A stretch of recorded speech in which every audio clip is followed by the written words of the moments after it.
যুক্তরাষ্ট্রে পা রাখার পর থেকেই একের পর এক রেকর্ড নিজের দখলে নিচ্ছেন লিওনেল মেসি। ইন্টার মায়ামির আর্জেন্টাইন মহাতারকা মেজর লিগ সকারের ইতিহাসে প্রথম কোনো ফুটবলার হিসেবে টানা ৫ ম্যাচে একাধিক গোল করলেন। জোড়া গোলে মেসির ইতিহাস করার দিনে ১৩ জুলাই বাংলাদেশ সময় ভোরে নিউ ন্যাশভিলে এসসিকে ২-১ গোলে হারিয়েছে মায়ামি। ওয়ালটন এখন দেশের সীমানা পেরিয়ে পৌঁছে গিয়েছে ৫০টিরও বেশি দেশে। ওয়ালটন, ঘরে ঘরে বিশ্বজুড়ে। কিছুদিন আগে ৩৮ পেরোনো মেসি যেন বয়সের কোনো ছাপই রাখতে চাচ্ছেন না। ন্যাশভিলের বিপক্ষে ম্যাচের ১৭ মিনিটে করা প্রথম গোলটি আসে ফ্রি কিক থেকে। কয়েকজনের মাঝখান দিয়ে মারা নিচু ফ্রি কিক শটে গোলটি করেন।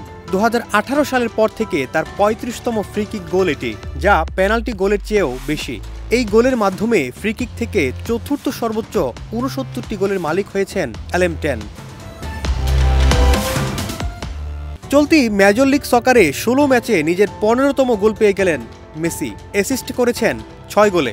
সব মিলিয়ে ২১ গোলে সরাসরি অবদান মেসির। ২০২৩ সালের গ্রীষ্মে মায়ামিতে যোগ দেওয়ার পর ফ্লোরিডার ক্লাবটির হয়ে ৬৬ ম্যাচে তার গোল সংখ্যা ৫৫তে গিয়ে ঠেকল। টানা ৬ ম্যাচ অপরাজিত মায়ামি এখন ১৯ ম্যাচে ৩৮ পয়েন্ট নিয়ে আছে টেবিলের ৫ নম্বরে।